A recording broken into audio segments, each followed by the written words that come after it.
All right, hey guys, no one's in here yet, but I just had a kind of rude comment earlier about my video on Tianeptine, but I understand because you want to get that right away. You don't want to hear somebody ramble on, and I'm a rambler, so I apologize if that's not to your liking. So I'm gonna get right to the chase in this video right now, so that, and then maybe ramble afterwards. So Tianeptine, I've been on and off kind of that medication slash supplement for a good couple years now. I heard about it several years ago when I was doing research, and there's two versions of Tianeptine. There's Tianeptine sodium and Tianeptine sulfate. The sodium version, and I could get this backwards, I'm trying to remember here. Okay, so the sodium version is the one that is from the country Russia, and that's actually the one they do in the studies, and it's 12.5 milligrams 3 times a day. It's the recommended dosage for that. And then there's a sulfate version, which is supposed to be a more stable version that was sort of manufactured in the United States by nootropic companies, and that one is the same active ingredient but attached to a different salt, and that salt allows it to stay in the system longer than the other version. So anyway, so I've tried both on many occasions, and it's not something I've taken regularly more than a couple months, but there's a lot of stigma about Tianeptine online, similar to phenibut. So because literature for phenibut is often in a different language, so people can't really read it, so I understand that. Tianeptine, if you read the studies though, there's a lot of PubMed studies on Tianeptine, and it has clinically proven to be effective as an anti-anxiety, antidepressive medication, more so than the standardized American drugs, like the SSRIs and the TCAs and all that. And you can look for those links yourself, just Googling Tianeptine PubMed studies. It's actually pretty remarkable. So now I'll get to my experience of it. Tianeptine for me, and maybe it's because I don't take enough dosage. Some people take really high doses, even like 100 milligrams. I've even read anecdotal reports of people taking when the recommended dosage is 12.5 a day. If you're getting the sulfate version from a nootropic site, and if I'm getting these backwards, you're just going to have to reverse what I'm saying, so I apologize. But it's 25 milligrams, so it's double the dose. And the effect that I feel on the actual medication that I've gotten, which is called Stablon, Stablon, is almost like an opiate feeling. It's almost like you get a body high, you feel very relaxed. I can almost describe it as like a Percocet or something, and I can see why people chase it. A lot of people out there take these things recreationally to get high or to feel high. That's not why I do it. I do it to try to, Tianeptine's MOA is, it helps heal the HPA axis, regulates glutamate, and actually causes some dopamine increasing effects while blocking norepinephrine bursts. So, I mean, the studies are, it's like, wow, this is a wonder drug. This is a perfect drug for me because I know sort of some of the things that I'm dealing with.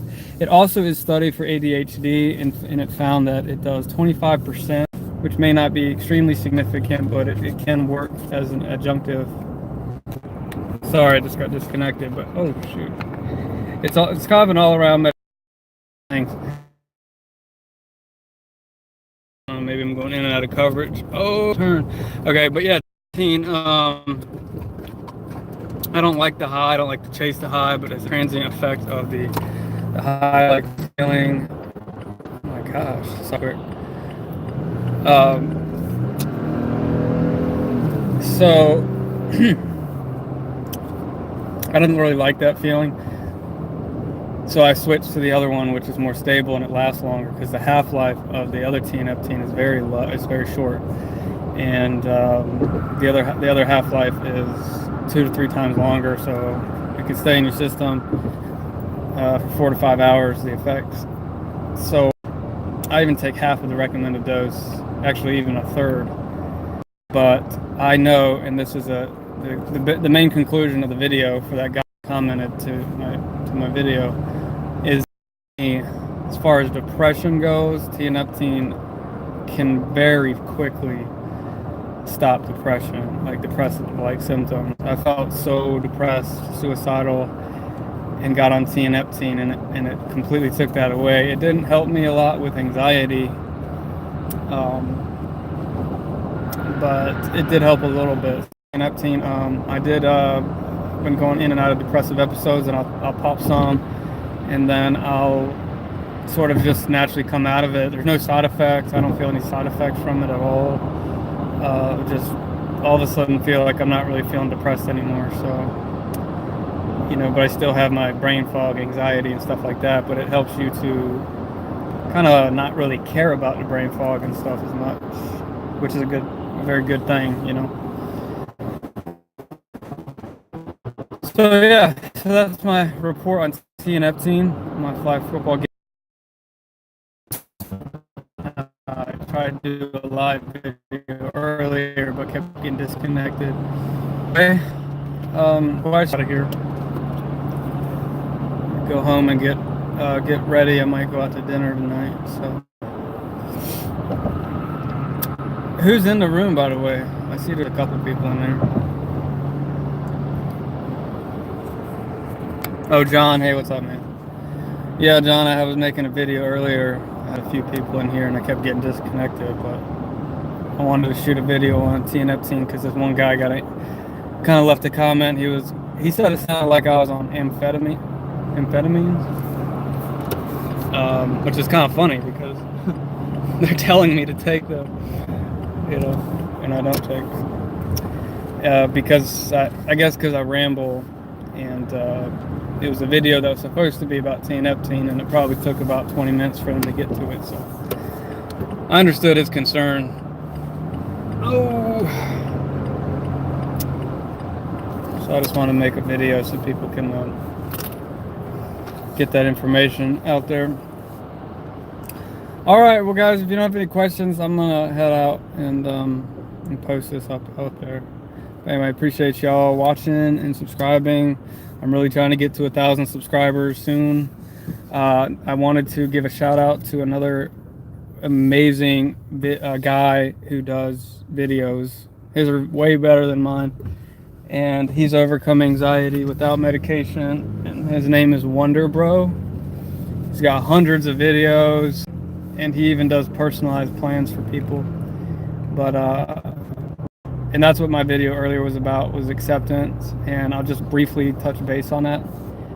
True acceptance, that's his practice, that's what Claire Weeks taught, you know,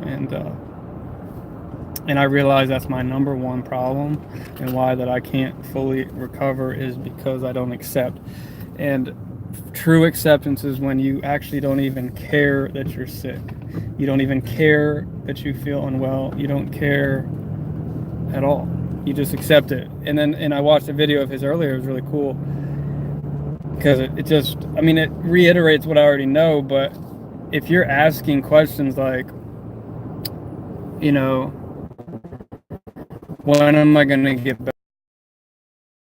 Hey, see, because this is what goes on in my head. It's like, I feel weird, I feel tired, I feel dizzy. Was it the sleep 5H, or was it how you start your brain beat up from overthinking? And this is me. This is me. A lot of my subscribers can relate, but I'm already beat up from overthinking and a life of fear. Yeah, constant alarm bells because you're thinking, oh, what do I take? You know, well, that one's going to have too much norepinephrine. Maybe I should do this. Maybe I should research this. See, the thing about it is, and there's a book called The Upward Spiral. I know you've heard of the downward spiral. And a downward spiral is very real. People, including myself, can go from fully functioning people that think that mental illness only affects, that would never affect them. And then in one day, one bad experience, one panic attack, and you could be agoraphobic in a matter of days where you can't leave the house. You can be a full career professional, never had an incident of anything, and have a psychotic break. And a lot of that is from overwork, stress, and we put ourselves through that over and over and over again. So anyway, I just want to say, it's very important to find balance, and the acceptance of it is where I'm lacking.